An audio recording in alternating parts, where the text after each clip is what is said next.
When the British promotion Cage Rage folded in 2008, two promotions emerged to represent the nation at the sport's top table. While one became a haven for European talent, the other was marred by mismanagement, poor matchmaking, and wild promises they would never keep. Unsurprisingly, it's the latter we're focusing on this week. Welcome to the INC, and this is the rise and fall of BAMMA. BAMMA was the brainchild of television executive David Green. After making his name working for Spike TV, Green returned to his native Britain in 2008 when he was approached by the broadcaster Bravo about producing MMA content for their channel. Bravo had recently lost broadcasting rights to the UFC in the UK and hoped Green's connection working on The Ultimate Fighter would garner interest in a domestic alternative. Green was able to find backers to support the project, and in 2009 the British Association of Mixed Martial Arts, or BAMMA, was formed. BAMMA held its first show, The Fighting Premiership, on June 27, 2009. The company came at a perfect time for British MMA. Cage Rage had recently folded in the wake of the Kimbo Slice scandal, allowing BAMMA access to many of the UK's top regional fighters. Among the mix of journeymen and prospects, BAMMA were able to attract international talent to their events, with Frank Trigg, Rico Rodriguez, and Seth Petrozelli making fleeting visits to the promotion during its early years. BAMMA came to national focus in 2010 when it signed Cage Rage veteran Alex Reid to its roster. Reid had become a tabloid celebrity thanks to his relationship with model Katie Price, and capitalized on his new star by winning the reality TV show Celebrity Big Brother, beating what's his name? Who's that? And oh yeah, I remember them in the process. Reid was immediately given a title shot against middleweight champion Tom Watson, a decision criticized by many who felt the fighter wasn't worthy of such a showcase, with Reid entering the match with an 8-8 record and having lost his past 6 fights. The critics proved to be justified, as Watson dominated the reality TV star on his way to a unanimous decision. Reid would fight once more for BAMMA against 5-7 Sam Boo, before quietly announcing his retirement in 2016. While Reid's tenure proved to be a failure, it helped raise BAMMA's profile in the UK, with the company enjoying its most successful era in the years after the Reid fight. During this time, Paul Daly became the promotion's figurehead, amassing a 5-0 record with the promotion between spells with Strikeforce and Bellator, while Jimmy Manuwa and a young Leon Edwards nurtured their early careers in the BAMMA bubble. Edwards would become BAMMA's most successful alum. After taking up the sport to escape a life of gang crime, Edwards signed for BAMMA in 2012 off the back of a 3-1 record. A trio of stoppage wins saw Edwards challenge Wayne Murray for the welterweight title, where Edwards dominated his veteran opponent on his way to a third-round submission. It's tapped! Wow. Oh my goodness! That was a shot! Frank, obviously that is a shot. Edwards would make a successful defense of his belt before being signed to the UFC, where an 11-fight unbeaten streak saw him win the welterweight title at UFC 278. By 2012, BAMMA was proving itself to be a worthy part of the MMA community, although not to the level of the company itself made you believe. During its tenure, BAMMA became notorious for greatly exaggerating its success, often making several bold promises it would never deliver on.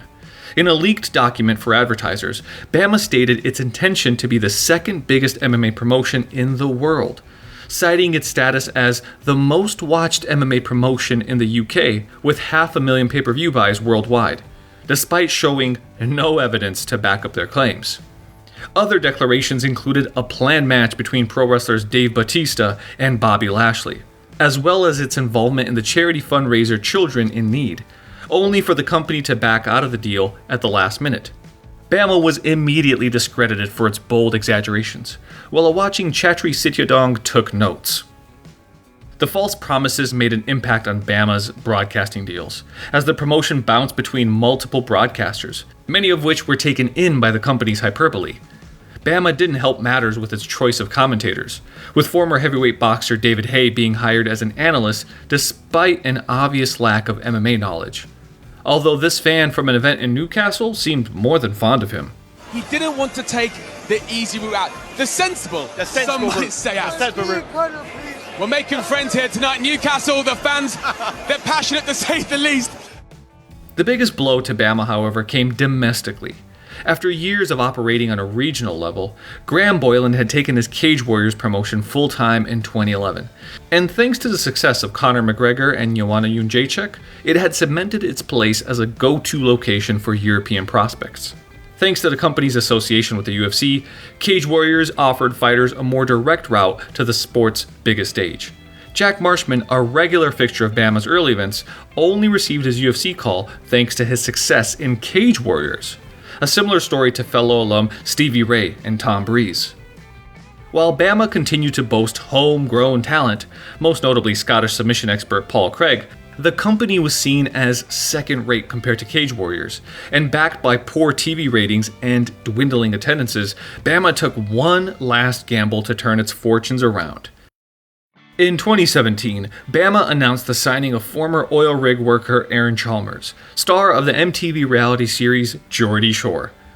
Much like Reid, Chalmers had become a pop culture icon thanks to his wild antics on the show, with BAMMA bosses hoping the cross-promotion would attract new eyes to their product. Chalmers made his debut at BAMMA 29 against Greg Jenkins, dominating his fellow newcomer before claiming a submission in the middle stages of the third round. He's looking to actually hit that Americana lock right now. The He's done it, Chris! He's done it! The Americana is on! Listen to the crowd! While Chalmers managed to answer the skeptics, it wasn't without controversy, as Jenkins later claimed his fight contract was to compete at lightweight, while Chalmers' deal was at welterweight, and that BAMMA had known about the discrepancy to give Chalmers the best chance of victory. Chalmers claimed further wins over Alex Thompson and Carl Donaldson, but by this point the promotion was on its last legs. BAMMA held its last event on the 28th of June, 2018, with Terry Brazier becoming the company's only two-weight champion by beating Rhys McKee by unanimous decision. At this point, company founder Green had seemingly cut all ties with the promotion, accepting a role as head of European operations with Bellator.